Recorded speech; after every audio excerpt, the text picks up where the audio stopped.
Hello, everyone. It's Suzanne again, just checking in. Can you believe we're already halfway through the week? Day 4 of the challenge. I hope it's going well for everybody. There's been a lot of discussion and conversation going on over in the Facebook group, and I'm very pleased with that. It shows that you guys have been active learners in this, and you're really only going to get what you put into it. So kudos on that. Let's see. So we've discussed how diets don't work, and we had talked about how we are all born as natural intuitive eaters, and through our life we're taught through diets and just through the culture that we live in that food can be a lot different than just something for hunger. And so we talked about different style of eaters that we could be, such as a careful eater, professional dieter, chaotic eater, which is one of the ones of the unconscious eaters. And that's the most common one, is the unconscious. And definitely notice that in the Facebook group, a lot of you identified there, and mostly identified with a lot of different subcategories in the unconscious style eating, which is extremely common as well. We have the chaotic eater, which is someone that's, constantly busy, not taking the time to eat, and just grabbing and going. Then we have the refuse not. So food's there, it's visible, we see it, we eat it, type of thing. Then there's the waste not. There's food, we just keep eating it because it's still on our plate, or we're cleaning up someone else's plate, our kid's plate, and so we just kind of throw the food in our mouth, not even thinking. And then there's the emotional eating, which I think was definitely a big one that a lot of you identified with, and we will have a challenge that's focused specifically on emotional eating, and we'll do that in the last day of the week. So what we had focused on the other day is physical satisfaction, and that comes to effect of looking at when we're eating and what we're eating. So we want to make sure that we're fueling our body regularly throughout the day. Yes, ideally we want to honor our hunger, and that means honoring our hunger is listening to it when we feel hungry. But unfortunately, sometimes our bodies are hungry and we don't realize it. And it may be because we don't recognize those hunger cues until they're so loud. It could be because we're distracted and not paying attention to it, or we're just too busy and won't allow ourselves the time to sit down and eat. Or it could be because our hunger cues are so quieted down, that light switch on our hunger cues have been turned off because of years of dieting. So many different ways. So we want to look at the physical eating, making sure that we're getting what we need and when we need it, fueling early in the day, giving our body fuel every few hours. That's going to turn into a burning machine, remember, so we're not slowing down and conserving energy, which then therefore backfires at the end of the day, and our body overcompensates and takes it in when our bodies aren't burning as much as what we needed earlier in the day. That also, looking at what we're having, making sure that we're having, a nice plant-based diet with, with other sources of foods that will provide us with the proteins and healthy fats as well. So, sorry. I think we all have crazy lives, right? And it's okay. You just roll with it. This is what we're all about, right? So anyway, so looking at what and when, so what we're eating, having that balance, minimizing those blood sugar spikes. A lot of you started saying that you weren't eating in the morning and you started fueling now, and you started putting in some protein with that too, and you're realizing, wow, this actually carries me over longer. That's keeping that blood sugar nice and steady and even, and that protein and that fiber helps keep you full and satisfied for a longer period of time, and lessens those cravings, as well as limiting those surges in that insulin, which again is a storage hormone. So we want to minimize that. So I have another challenge. You guys did a challenge today, the mindful eating, and I hope that went well. I hope you guys were able to enjoy that with a piece of chocolate or some other little goodie. If you don't have something around, hopefully you can take the time and use any type of food. It could be an almond, it could be a piece of your sandwich, a cookie, anything. But really just figure out how that food is tasting and feels, and how's it going down into your stomach and feeling it in your stomach. Do I expect you to be able to eat that way every time you eat and every day. No, that's not realistic. But realizing if I can put some more mindfulness into my eating, then I'm going to be a lot more satisfied. Because if we're not mentally satisfied, if we don't realize that we ate, even if we're physically satisfied and we fulfill that physical satisfaction with hunger in our belly, but we don't have that mental satisfaction, we're going to be continuing to wanting to eat to satisfy that mental satisfaction. All right, so another challenge is if you have a straw in the house, get a straw. And then I want you breathing through the straw for a while, okay? Try to do it for a few minutes or until it gets hard to breathe. And you're going to notice it's going to slowly get more and more difficult to breathe. Then when you take that straw out of your mouth, see how you gasp for air. Are you breathing normally? Are you, really taking a deep breath in? Well, that breathing through the straw is what kind of resembling your hunger cues. So if your hunger cues start out very soft and quiet and you may not recognize it, doesn't feel like that gnawing, loud, growling, sound in your stomach saying, you got to feed me now. It can start very simple as having, a little headache or harder to concentrate or feeling a little weak. And you may not recognize that. So that's when the breathing starts to get a little hard here. And then once we finally take the straw out, we gasp for air. That's when your, analogy of when you're ravenous, when you're hungry. And what are you going to do then? You're going to reach for food and you're going to go for as much as you can and as quickly as you can, just as you're going to go for that air really fast. So trying to work on getting that food in before you get to that ravenous point. Tomorrow we will be talking about hunger cues and satiety cues and focusing on, when to stop when we feel full versus overstuffed. So that will be a good worksheet and challenge for you guys to look at tomorrow. And I'm interested in the conversation that we'll be having there too. So focusing on the physical satisfaction, and then we're going to look at the mindful satisfaction. Actually taste your food, enjoy your food.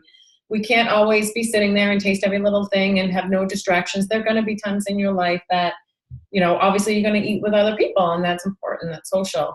Doesn't mean that it has to be mindless eating. Just make sure that you check in with yourself throughout the meal every once in a while. Make sure you're tasting your food and being in on the conversation doesn't mean that you have to be completely disconnected from your body as well. There are going to be times that you need to eat in the car because you don't have time, but it's better to eat in the car and satisfy that physical hunger versus just saying, well, I don't have time to sit down and eat mindfully, so I'm just not going to eat. You still want to satisfy that physical hunger first. And then we're working on that mindfulness as much as we can. Remember, this is a journey. This is not something that you can just change overnight. These are years of habits that we're trying to change. So it's going to be a journey. You need to have patience with yourself and practice self-care with yourself. This isn't about beating yourself up if you didn't eat it the way you felt like you should have, or I didn't eat that mindfully and I just ate mindlessly. It's okay. Learn from that. What happened? What can I do differently next time? Let's see. So with that mindful eating, I like to really take into consideration that when we're learning to be more mindful of eating is also taking that and bringing that into our lives in other areas, trying to deal with stress. You can eat all the kale you want. You can work out for hours a day and sweat tons. But if you have such a high chronic stress load, we have, stressful days. We have stressful moments. But if day after day after day, your routine is constantly, with the stress level up to here, that's not good for your body. Your mind and body are fully connected, and that's not good for your body. We want to find ways that you can help de-stress there.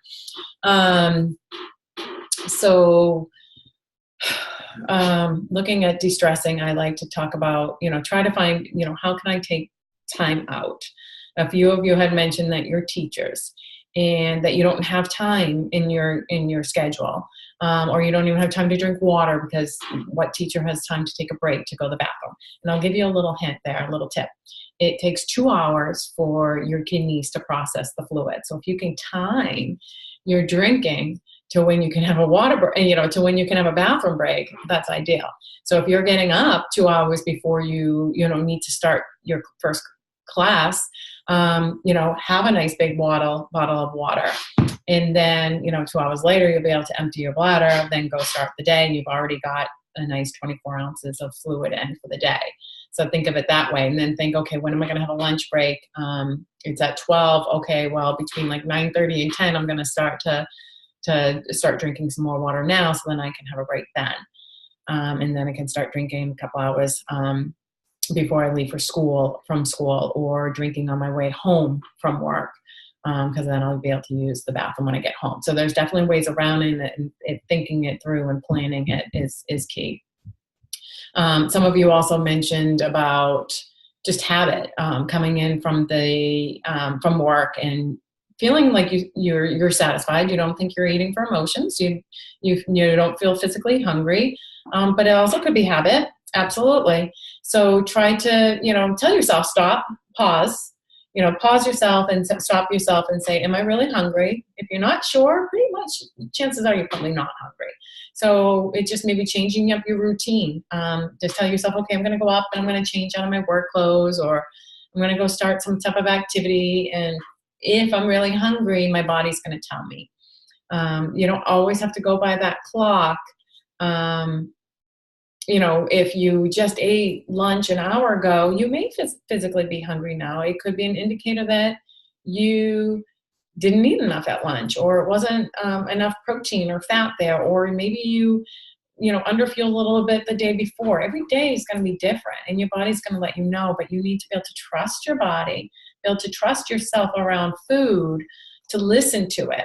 And once you listen to your body and you fuel it and start taking around these food rules, your body's going to respond in a positive way. It's going to be able to trust you that you're giving it fuel, that you're not underfueling it, and that it can start to burn, because it knows I can burn this now because I know I'm going to get more fuel when I need it. Rather than trying to conserve energy. All right, so back to stress. If we feel like that we're chronically having a high stress load, that increases our cortisol level, it causes lots of unhealthy balance in the body. So I like to talk about 3 things to focus on to help decrease that stress in our life. One is eating with balance, that we've been talking about. Taking that time out, trying to, make sure that you're getting a diet with plentiful amounts of plant-based sources, as well as different types of proteins and carbs and healthy fats, but also making some room for pleasurable foods that I like to call fun foods. They may be fun to eat, but may not be the most nutritious food, but it's okay to have in small quantities and not have that feeling of guilt. And knowing that it's not making you sick if you have small quantities versus binging on it. Number 2 would be enjoy movement. Okay. If you have the pleasure of having a body that allows you to move, we should be thankful for that, right? And not punish our body because we can move it. Exercise should be enjoyable, or bring you pleasure. Doing something that makes you feel good about it and makes your body feel good for doing it, versus punishing your body. It's not about burning calories. It's about being fit and strong and healthy. And then number 3, this is a big one, is feed your spirit. So that's the 4 S's. Feed your spirit, which is stress management, self-care, self-compassion, and social connections. Okay? So that means, stress management, maybe saying no to things. If you're feeling stressed or overwhelmed, making things a priority, having to start to say no to things. Or if I feel really overwhelmed that I have a lot of things on my plate, I will try to, manage it. That's saying, okay, what's the biggest thing? What needs to be done now? What needs to be taken care of now? And all those other things that can wait is going to not be my focus today. I'm going to focus on this first so I can do it. I like lists. Lists make me feel good because I can just check it off. I can see what needs to be done and check it off. Self-care. Self-care could be, using food. It could be allowing yourself to have that cookie because you really want it. But it also means not having to eat a whole sleeve of cookies, because that's not self-care. It doesn't make you feel good, right? Or it could also be a non-food related thing. Putting yourself to bed at a decent hour, no matter how much work you have done have to do. You're not going to be productive. It's going to make you less productive the next day as well. So self-care is knowing to say, you know what, enough's enough. The day's over. I'm going to bed, or, you know, taking a break and reading a book, or, you know, just doing something that's good for your body and taking that break. Self-compassion is not beating yourself up, not feeling guilty because you had that one cookie. You can have a cookie. Or self-compassion can be, you know, we forget things. I screwed up a schedule, or I forgot to take someone somewhere there. Don't beat yourself up about it. It's life. You know, it's okay. Talk to yourself as you would talk to a friend. We tend to beat ourselves up more than what we would to any type of friend. So we're our worst critic. So talk to yourself as if you love yourself, because that's what should be the way, right? And then social connections, you know, take time to be with your significant other, take time to have some fun with your family, take time to go out with your girlfriends, or, you know, guy friends, whatever it may be. But sometimes self-care may be saying no to things if you feel like you just need a downtime as well. So looking at all those things, we've talked about type of eaters. We've looked at, you know, being more aware of what type of eater you are, so you can pause and stop and reflect. Do I need to eat now? Do I need to eat that food off my child's plate? Am I really hungry? Do I need to put it in my body, or can it go in the trash? You know, so not beating yourself up, but being aware of it so you can move on, become that intuitive eater. Listening to your body when you're hungry. Tomorrow, again, we're going to work on those cues, because they may be there and you may not be recognizing that until you're over hungry, with that straw analogy that we used. And let's see, and then mindful eating, physical satisfaction, mindful satisfaction, and taking some time out to de-stress. All right, guys. So hopefully I will see you back over in the Facebook group, and I will be checking in later tonight and also again tomorrow. Take care, and please keep the conversations going. Bye.